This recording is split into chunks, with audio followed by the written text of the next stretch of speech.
This is Dr. Chris's radio horror program on 91.3 FM, WCW in Worcester, Massachusetts. Or if you're listening to us on Radio Free America or catching us on our YouTube channel, this is recorded. Tonight on the show, we have musician model Lillian Morgan Fox on the show with us. Thank you for coming on the show with us, Lillian. Thank you for having me. For people not familiar with your body of work, tell the audience a little bit about who you are. Well, my name is Lillian Morgan Fox. I go by the name of the Queen of Foxes. I am a musician as well as a alternative model. I also play a bit in the mainstream modeling as well. And my entire life is just based around art and aesthetics. What came first, the modeling career, or being a musician?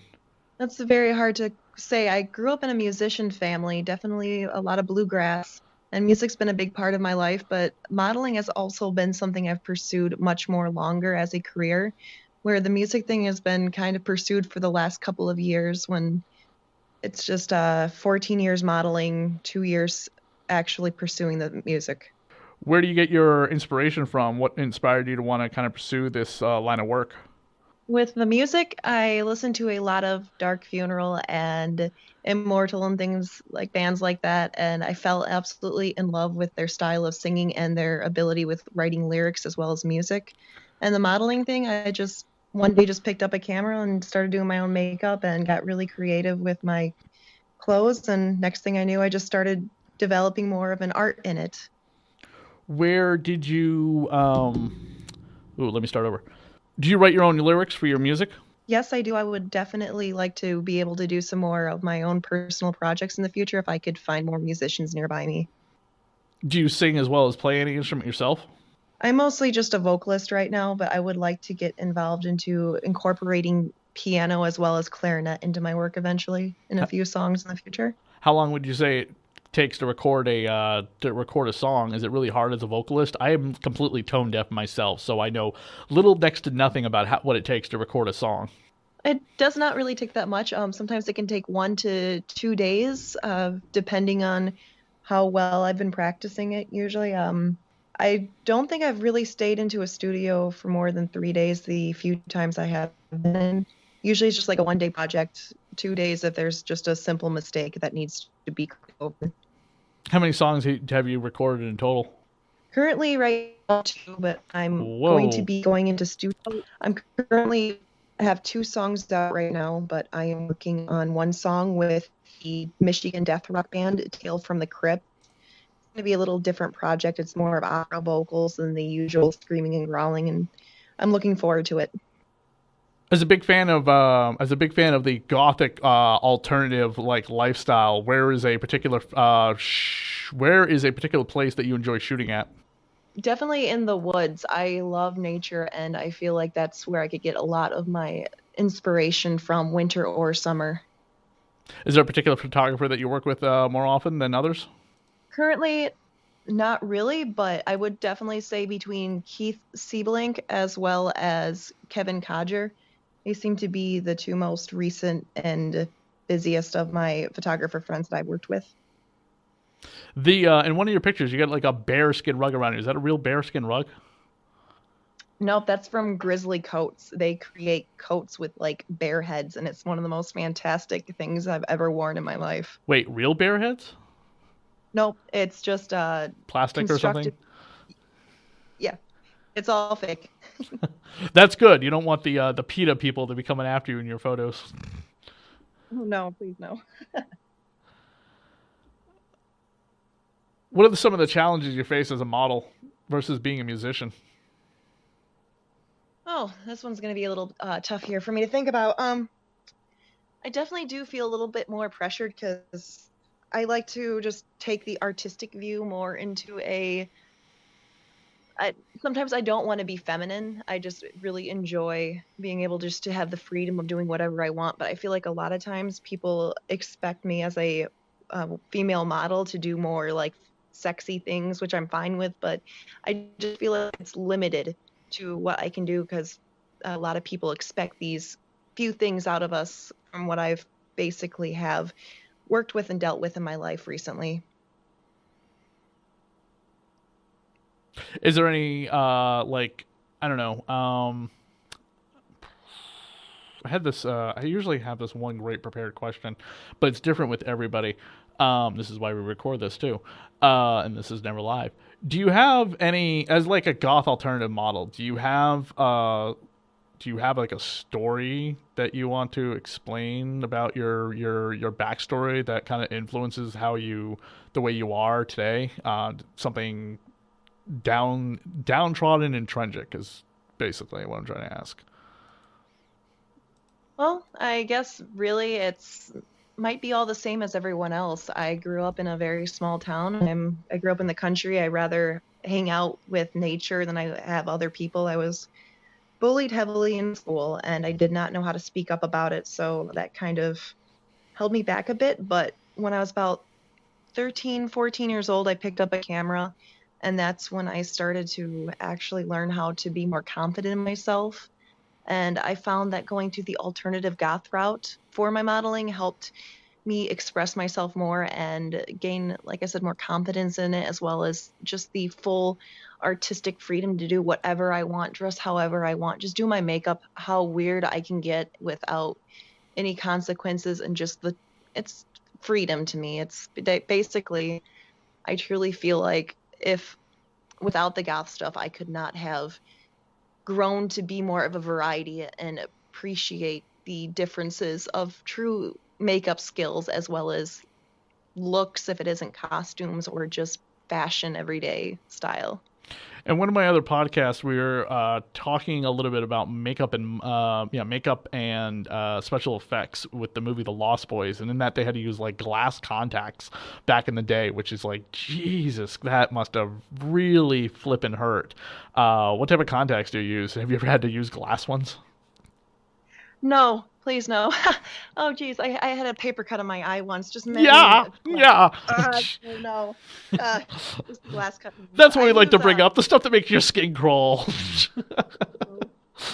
no, I use spookyeyes.com. They have a fantastic arrangement. They're very comfortable. They're water based, and I can wear them like all day.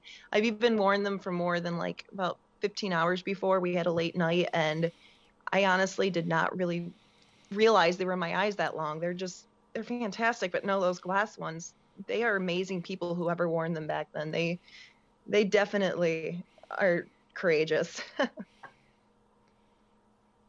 There's one particular outfit which we don't see you in, but you have it modeled up on a mannequin. The black pearl alt fashion kind of I don't know what. I don't even know how to describe this. Is it like a corset or something? Actually, I do wear it a lot. I wear it to shows. I Oh, pair it up currently with my long lace sleeve outfit only because it's like about below 20 degree Fahrenheit here. It's been really cold. In the summertime, you should be able to see that more. It is a vampiress outfit. It has like the whole neck webbing that sticks up around your head and kind of cradles the back of your head. It is a corset with fantastic vegan leather qualities, and the rivets are placed beautifully. I has elastic on the back. It's just so comfortable and fits well, and even like has a matching bottom piece on it that has sheer fabric that hangs from the back as well as the front. The front, it can be taken off, and I compare it with like leggings, shorts, anything. It's one of those outfit pieces that I incorporate a lot into my style, and even if it's just one piece from that outfit, it just goes with everything, and I'm absolutely in love with it. I'm glad you brought that up. wear it to a wedding, wear it to a funeral, wear it to a day at the office, right? I've worn it to basically, yeah, to the day in the office. I had a meeting. But you I have had a something meeting and I over had it, of a course. no, I of course underneath it as well because it was like snowing out near 0 degrees, and I had a last minute meeting at this office place, and they're used to me showing up in weird stuff, so I just walk in, and it never phases anyone at this point. Have you ever been a model for representations for like magazines or bands or comics or anything in particular? Is this something that you'd want to pursue more of if you were offered it? Definitely, yes. I am currently working with Premiere by Dead Sea here in Grand Rapids, Michigan, the Woodland Mall location. They have me for their own personal model, as well as I have been into a few magazines. Off the top of my head right now, I can't remember. They've been very few here in local Grand Rapids, um, not Grand Rapids, but Michigan area. I would definitely like to pursue more into music video wise. I just shot a music video with Vazoom here. They're in Detroit, and they just had me walking around in a wetland park, and it was fantastic. It was just an absolutely, I can't express it. It was a wonderful time, and I was really asked to do this type of project for them, and I hope to do more. I love working with other bands. Legions of Metal also sounds like a upcoming amazing upcoming lineup of metal bands festival. We have one here in Worcester at the Palladium. We have a big metal fest that happens every April, and then at in October we have another big metal fest connected to a horror convention that I go to. That sounds fantastic. I definitely shoot me those. I would like to see what those are. No, Legion of Metal, yeah, definitely go check that out if you have some free time.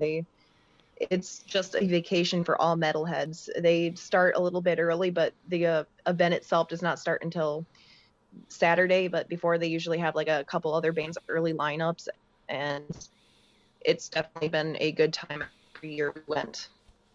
Talk a little bit about the one of your more recent photos where you're in the death makeup with the I'm assuming it's a cow's skull on a plate. Oh, that's a deer skull. Deer skull. I was just, yep, I was listening to Bethlehem, one of my favorite black metal bands, and I picked up my Ben Nye makeup and just started doing some corpse paint on myself, put on my black pearl outfit, the one that we talked about earlier. And next thing I knew, I just started doing a very just elaborate skull makeup, and that was one of my favorite makeups I've ever done on myself yet. It looks really cool. Very, just like gothic macabre. I think that's the word I'm trying to find. Macabre? Yeah. Macabre. Yeah. I think it's macabre. I my fiance always corrects me on that because I used to pronounce it macabre. Oh my god, I think I did that once upon a time too until someone was just like, "No, stop that word." That's the problem. It's like you read things and no one ever pronounces it to you, and it has a sort of arrangement in spelling, so you think it's going to be from another country and it's going to have like a certain type of pronunciation to it, and really it's not that pretty as you thought it was going to be. And you just did your newest solo project is a death metal cover of the Ramones' Pet Sematary. Yep, but we did that last summer. I also, on the side of black metal, I am a huge fan of the punk rock, of course, the classic punk as well. And Ramones was one of those bands that the studio and I both were fans of, as well as the movie Pet Sematary. And it was kind of just something we did last minute. We didn't really know what we were going to do. And I'm like, hey, there's this really cool graveyard here in Grand Rapids. We all should totally just like take some, what are those? I forget what they're called. I want to keep on calling them droids, but they're not droids. I watch too much Star Wars. The droids.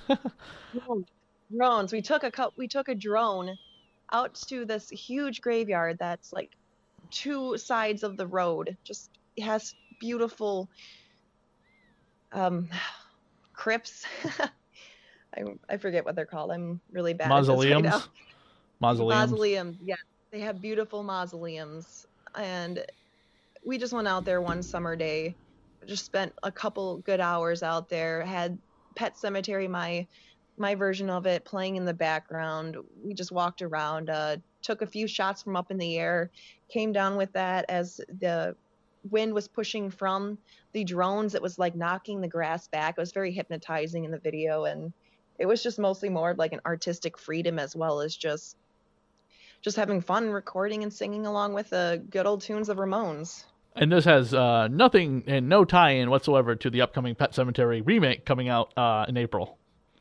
No, I wish it did, but no. I wonder if they're going to be doing. I haven't done enough research or looked into it yet to see if they're doing a Ramones cover. There's a band covering the Ramones for that soundtrack. But I highly recommend checking out Untold and Unearthed and Untold: The Path to Pet Cemetery by Justin White and John Campiano. It's a documentary about the original Pet Cemetery. Came out year before last. Yep. All right, sweet. Yeah, definitely. I'm a huge fan of documentaries. I may just look that up tonight. It's, I believe they are advertising it on their Facebook page as right now being free, but I don't know what streaming platform it's up right now for free. You'll have to go and look up the Pet Cemetery documentary on Facebook to find out where they're announcing it that it's free right now, because I have the Blu-ray, so I don't know where that is exactly. But it's definitely worth checking out. It's a fantastic documentary. It's about 2 hours long, interviewing as many people as they could get, most of the cast, plus like a rando person here and there, like the truck driver who killed Gage, and so on and so forth. The only person they don't interview in it is Stephen King, just because he's has a little bit inaccessible to get to. Yeah. The next project that crew's working on is actually a documentary called Pennywise: The Story of It, about the original 1990 miniseries. All right. I didn't know that they created the miniseries for that. I will have to check that as well. Thank you. No. It's a documentary about the miniseries from 1990. The Okay. the two night episode, the 4 hour 2 night event that was like the original It movie. Okay, yeah, no, I was born in 92, so I don't know about it was two episodes long Oh originally. yeah, most people watch it as like one giant 3 hour movie, but it was a 2 night event on ABC back in 90 or 91.